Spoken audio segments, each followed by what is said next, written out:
In just a few days, the White House basically opened up a war on three different fronts: big tech, big banks, and, believe it or not, its own central bank. At the exact same time, it pulled back from the edge of a real war in the Middle East. Now, these events might seem totally random, maybe even chaotic, but they're not. They're all connected, part of one single high-stakes economic game plan, and we're going to connect the dots for you. First up, a story that sent absolute shockwaves through the financial world. The Department of Justice is launching a criminal investigation into Jerome Powell. Yeah, that Jerome Powell, the chairman of the Federal Reserve, the person in charge of the entire U.S. economy. This kind of thing just does not happen. Then, just as we're processing that, the administration pivots to Silicon Valley. Out of nowhere, a 25% tariff gets slapped on the most advanced artificial intelligence chips. We're talking about the literal brains behind the entire next wave of technology. And while the White House was applying all this pressure at home, it was, funny enough, easing pressure abroad. Fears of a war with Iran just evaporated. And the market's reaction? Global oil prices took a nosedive. Both of the major benchmarks just sank by nearly 5%. It really does feel like chaos, doesn't it? A Fed investigation, these super specific tech tariffs, a sudden plunge in oil prices. I mean, what on earth could possibly link all of these things together? Well, there is a common thread. There is a single strategy weaving through all of it. And that's exactly what we're here to untangle. All right, so to make sense of this wild week, we're going to start with the president's new policies that are really shaking up the markets here at home. Then, we'll look at how geopolitics is being used as an economic weapon. We're going to cut through all that noise to see what the actual economic data says. And finally, we'll dive into this absolutely unprecedented showdown between the president and the Federal Reserve. Okay, so let's get right into it. Let's start with those direct shots fired right into the U.S. economy, beginning with a really powerful move aimed squarely at the heart of the tech world.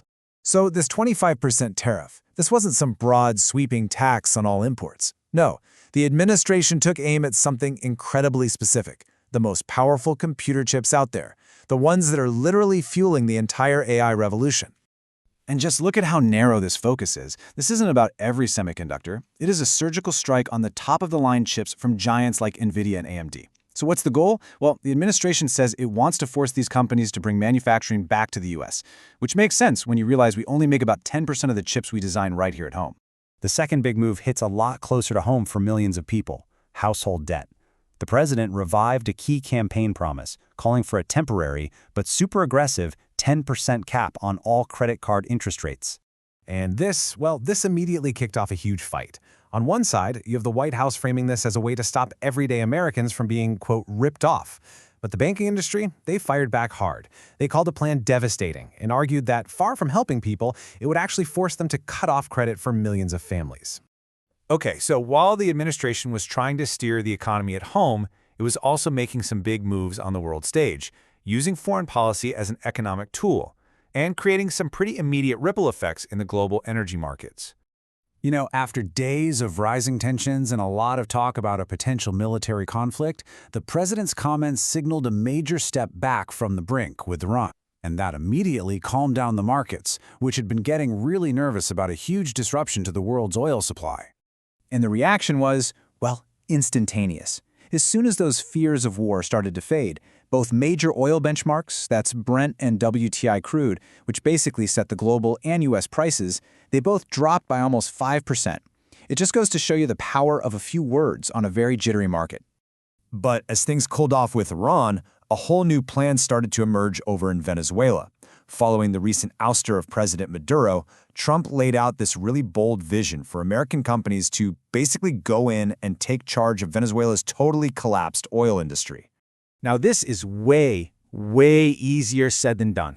I mean, Venezuela's oil industry is an absolute wreck. One energy consulting firm, Rystad Energy, estimates that just to get production back to a respectable level would take a staggering $1,100 billion, and maybe as long as 16 years. This is a massive undertaking.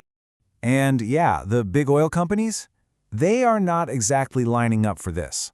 The CEO of Exxon just came out and called the country uninvestable. And you can't blame him. They still remember when Venezuela just seized their assets back in 2007, so they're making it pretty clear. Without some major legal and political guarantees, they're staying far away. So with all this policy chaos and geopolitical drama, it's easy to lose track of a really basic question. How is the U.S. economy actually doing? Let's try to look past the headlines for a second and see what the data is really telling us. Well, despite all that noise, check this out.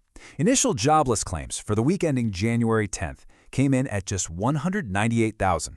That's way better than anyone expected. It's actually the second lowest number we've seen in 2 years, which points to a labor market that's surprisingly stable. Now, for a more on-the-ground feel, we can look at the Federal Reserve's Beige Book. The best way to think about this is like the Fed's nationwide listening tour. It's a collection of stories and reports from actual business owners, and it gives you a sense of the economy that raw numbers sometimes miss. So what did the latest one say? Well, it paints a really complicated picture. We're seeing some growth, but it's kind of sluggish. High-income folks are spending money, but a lot of other people are pulling back. And here's the kicker.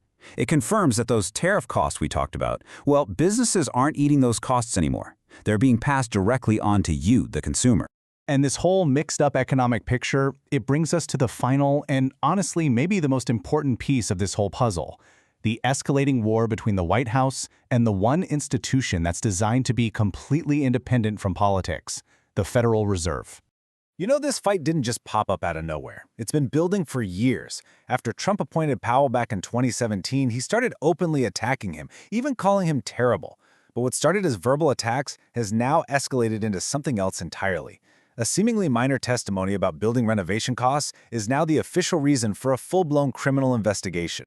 And Fed Chair Powell did not hold back. He came right out and called the investigation a pretext.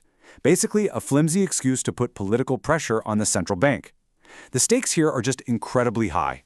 Critics are warning that this threatens the one thing that makes the Fed work, its independence. And that independence is what keeps the dollar stable and makes the U.S. a safe place for the world to invest its money. And that brings us right back to where we started. A week of tariffs, of geopolitical games, and a direct challenge to a core economic institution. It all points to a brand new reality. And it leaves us with one critical question. In an economy that's being driven more and more by political will, who really holds the reins of control?